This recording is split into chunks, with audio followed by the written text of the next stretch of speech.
कैसे हैं मेरे प्रिय भाई और बहनों, आप सभी को जय यीशु। आप में से कई सारे ऐसे लोग होंगे जो लोग की बीमार में पीड़ित होंगे कई सालों से, 8 साल, 10 साल, 15, 20 या फिर यहाँ तक कि 30 से 40 साल पूरा हो चुका होगा आप लोगों का कि आप लोग बीमार से पीड़ित हैं और आप तक आप लोगों को चंगाई नहीं मिला है। ना जाने आप में से कई सारे लोग ऐसे भी होंगे जो लोग की कहाँ कहाँ नहीं भटके होंगे दोस्तों। लोग जहाँ जहाँ बताए वहाँ वहाँ गए होंगे, लेकिन फिर भी आप लोगों को चंगाई नहीं मिला। और आप में से कई सारे लोग ऐसे भी होंगे जो लोग की जाना तो चाहते होंगे ऐसे जगह में जिस जगह पे लोग जाने के बाद में बीमार से छुटकारा पाते हैं, लेकिन आर्थिक परिस्थिति के कारण दोस्तों आप लोग भी उस जगह पे नहीं जा पा रहे होंगे और हताश निराश होकर आप लोग घर में बैठकर यही सोचते होंगे कि शायद मेरा भाग्य ही ऐसा है, शायद ईश्वर का योजना ही ऐसा है कि मैं अपना जीवन काल में चंगाई ही ना पाऊं। ऐसा आप लोग सोचते होंगे और आप लोग यही कहते होंगे कि ईश्वर का योजना जैसा है वैसा ही हो। लेकिन दोस्तों, मैं आप लोगों को आज ऐसा वचन सुनाऊंगा, ऐसा वचन के बारे में बताऊंगा। यदि आप लोग दिन में 100 से 200 बार तक उस वचन को बोलोगे विश्वास के साथ में, तो आपका बीमार जड़ से खत्म हो जाएगा। लोग इस संसार में सिर्फ शरीर का चंगाई चाहते हैं दोस्तों, वो लोग आत्मिक रूप से चंगा होना नहीं चाहते हैं, सिर्फ और सिर्फ शारीरिक रूप से वो लोग चंगाई प्राप्त करना चाहते हैं। इसीलिए उनके साथ में यह घटना घटता है कि शरीर का चंगाई तो हो जाता है, शारीरिक रूप से चंगाई तो पा लेते हैं, लेकिन कई साल बीतने के बाद में उनका वही अवस्था में उनका वही हाल होता है जैसा पहले था, क्योंकि उन लोगों ने आत्मिक चंगाई नहीं चाहा। आत्मिक चंगाई क्या है उन लोगों को पता नहीं चला या फिर पता करने के लिए कोशिश नहीं किए। वो लोग सिर्फ और सिर्फ शरीर का चंगाई चाहा। उनको शरीर का चंगाई तो मिला, लेकिन कुछ साल के बाद में वैसा ही हालत हो गया जैसा पहले था। इसका मतलब मैं आप लोगों से यही समझाना चाहता हूं दोस्तों कि शरीर का चंगाई यही होता है कि जिस प्रकार से आप लोग एक पेड़ को बीच में से कटोगे तो वो पेड़ नहीं मरेगा, लेकिन उस पेड़ से और नया पौधा उत्पन्न होगा दोस्तों।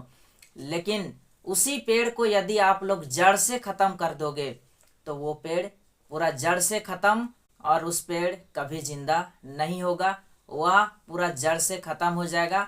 इस प्रकार से वह पेड़ मर जाएगा दोस्तों।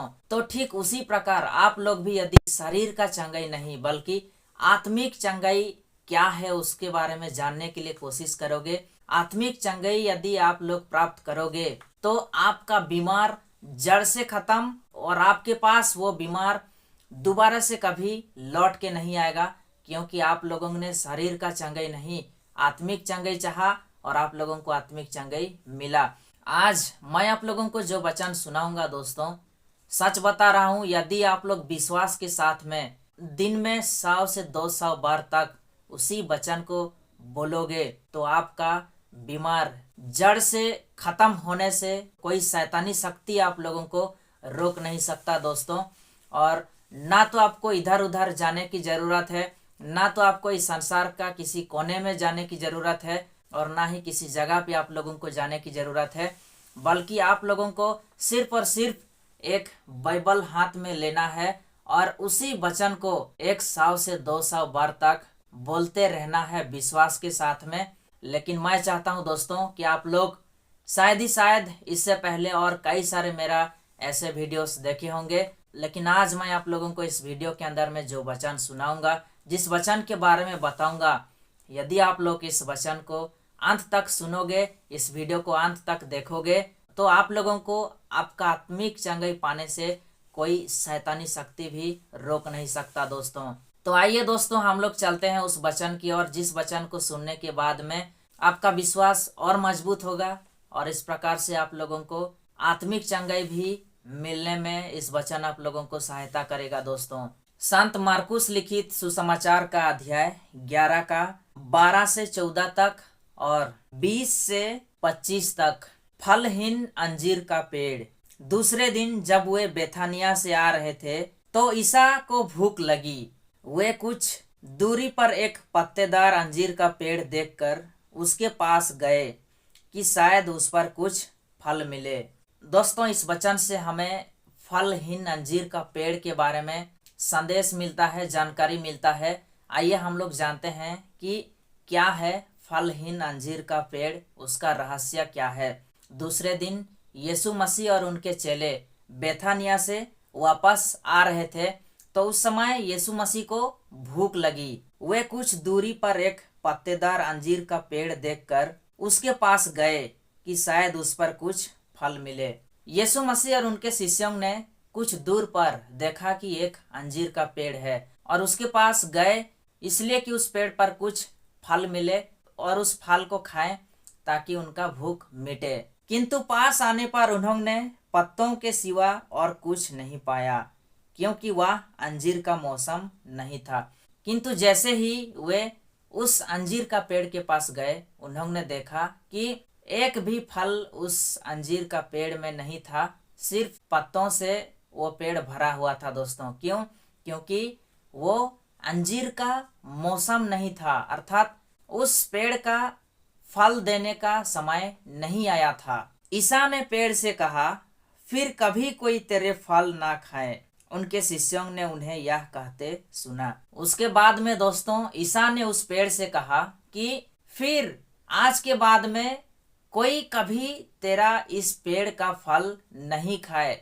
और जब यीशु मसीह ने ऐसा उस पेड़ को कहा और उस समय उनके शिष्यों ने यह बात सुना। दोस्तों, आइए उसके बाद में उस अंजीर का पेड़ के साथ में क्या होता है, हम लोग आगे वचन की ओर चलते हैं, फिर जानने के लिए कोशिश करते हैं। सूखा हुआ अंजीर का पेड़।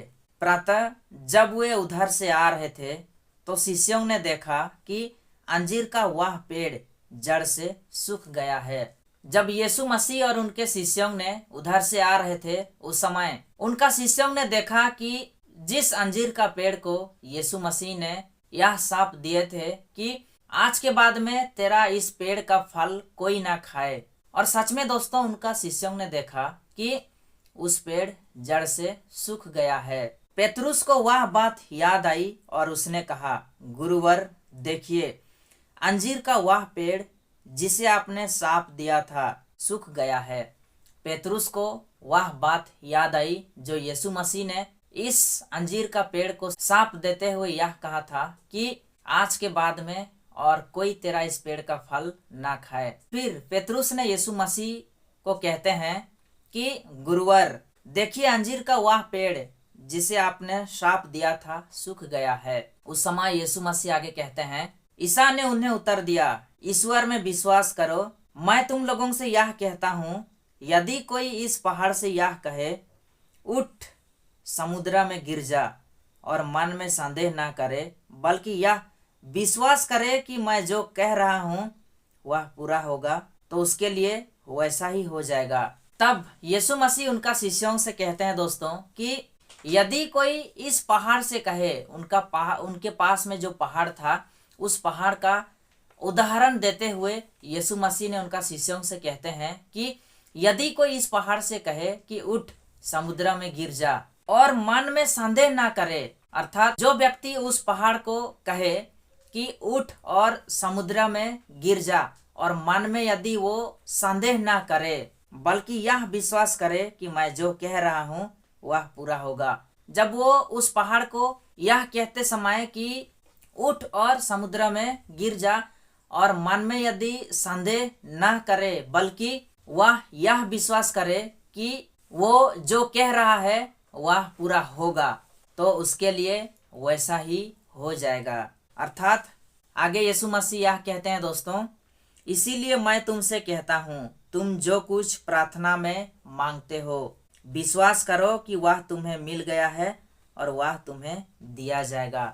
यीशु मसीह इसीलिए आगे यह कहते हैं कि तुम जो कुछ प्रार्थना में मांगते हो विश्वास करो कि तुम्हें वह मिल गया और तुम्हें वह मिल जाएगा। दोस्तों, जब तुम प्रार्थना के लिए खड़े हो और तुम्हें किसी से कोई शिकायत हो तो क्षमा कर दो, जिससे तुम्हारा स्वर्गीय पिता भी तुम्हारे अपराध क्षमा कर दे।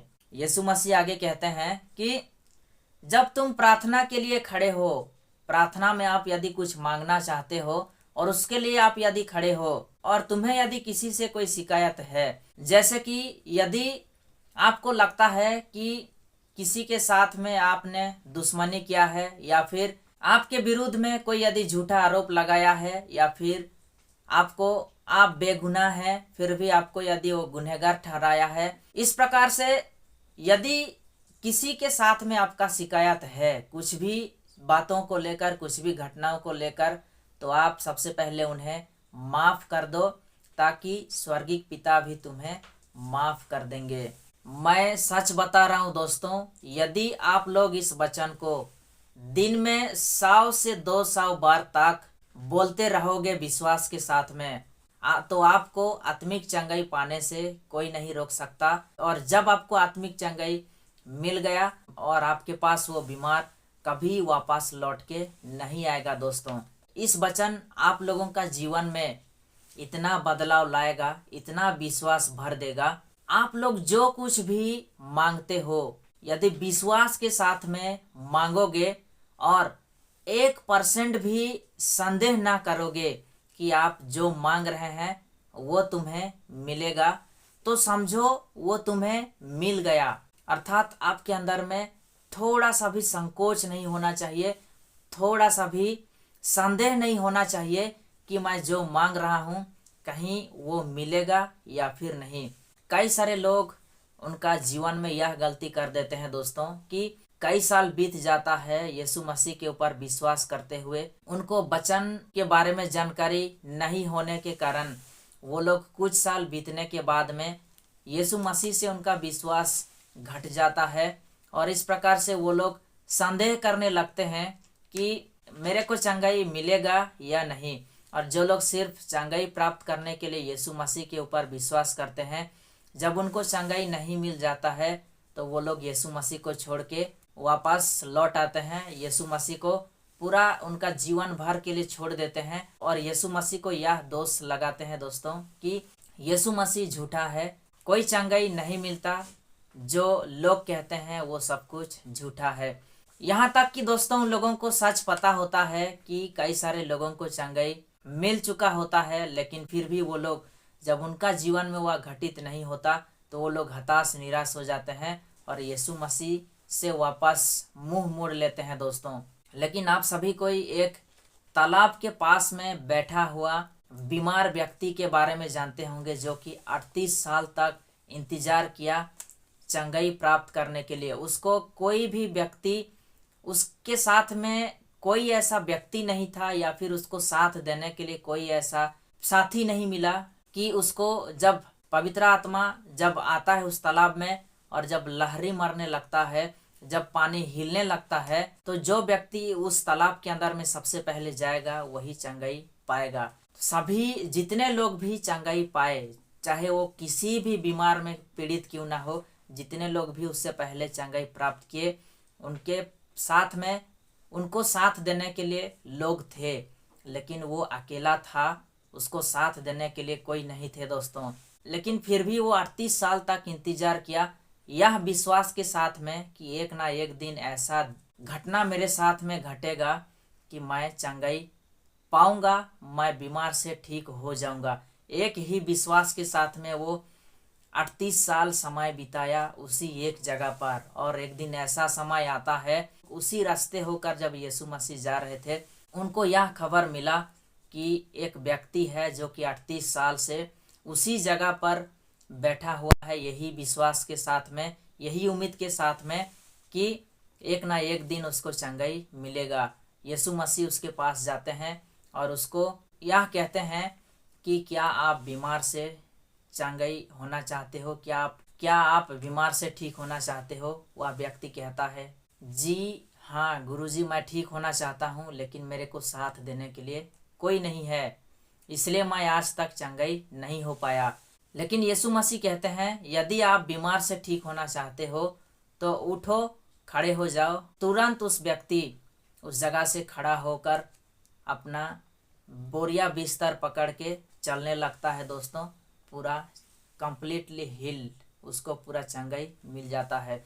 इस प्रकार से कभी कभी ऐसा समय आप लोगों के साथ में आता है कि यीशु मसीह आपका परीक्षा भी लेते हैं कि यह व्यक्ति कितना धैर्य के साथ में मेरे ऊपर विश्वास कर सकता है, या फिर यह व्यक्ति संदेह करता है कि नहीं। आप लोगों का मन में संदेह होने के कारण आप लोग बीमार से ठीक नहीं हो पाते हैं। लेकिन यदि आप लोग इस वचन को दिन में 100 से 200 बार तक यदि बोलोगे, आपका विश्वास बढ़ेगा, मजबूत होगा और आपको चंगाई पाने से कोई शैतानी शक्ति नहीं रोक सकता। दोस्तों, मैं चाहता हूं कि आप लोग इस वीडियो को ज़्यादा से ज़्यादा लोगों तक शेयर करें। मिलते हैं दोस्तों नेक्स्ट वीडियो में। आप सभी को फिर से एक बार जय यीशु, धन्यवाद।